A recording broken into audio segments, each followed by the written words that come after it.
So, ladies and gentlemen, he's outlined operations not only on the night of 6th and 7th of May, when Operation Sindoor commenced, but also on the subsequent night. Being well aware and familiar with the congenital and impulsive nature of our adversary, and even though we did attempt to reach out and communicate our compulsions to strike at the heart of terror to my counterpart in the immediate wake of Operation Sindoor, the request was brusquely turned down,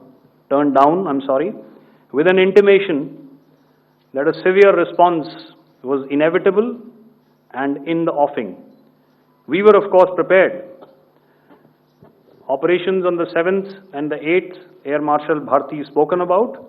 On the night of 8th and 9th of May, they flew drones and aircrafts into our airspace all across the borders and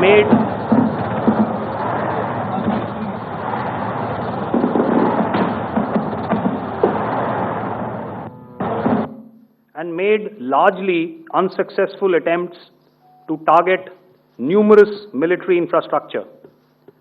Violations on the line of control by Pakistan also commenced yet again and precipitated into fierce arty engagements.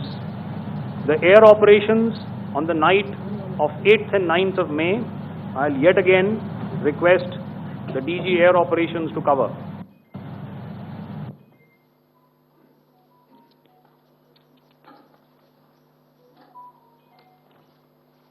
So I just covered what happened on the night of 7th and 8th.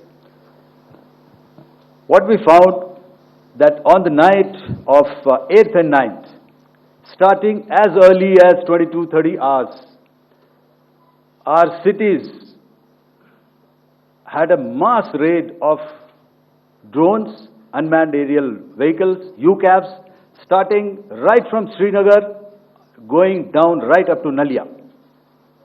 It was a mass raid in waves, and it was relentless. However, we were prepared, and our air defense preparedness ensured that there is no damage on ground or to any of the intended targets that the enemy might have planned for.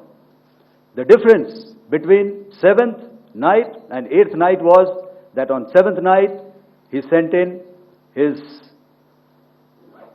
Jihad class of UAVs, however, these UAVs can go some distance, they are armed.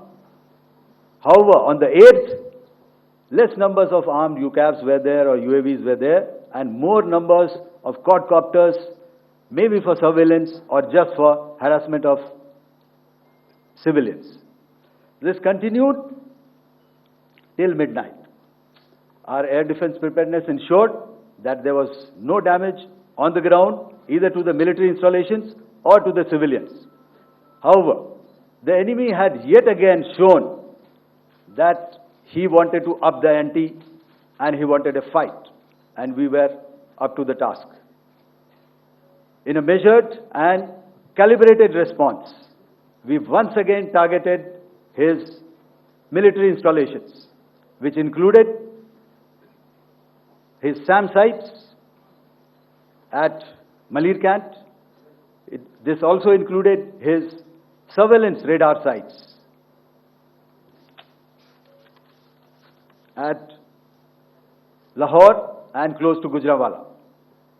These were suitably addressed, and thereafter his drone attacks continued even till morning, which we countered, and during the daytime there was some respite.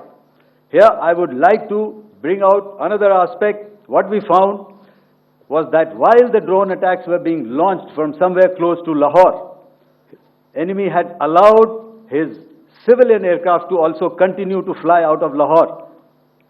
Not only his own aircraft, but international passenger aircraft, which is quite insensitive, and we had to exercise extreme caution, even at the cost of some tactical disadvantage, to ensure that there is no damage to any of the civilian aircraft. and this was also brought out in a press briefing during the day. So I will now hand over to my colleague to cover the events of 9th onwards.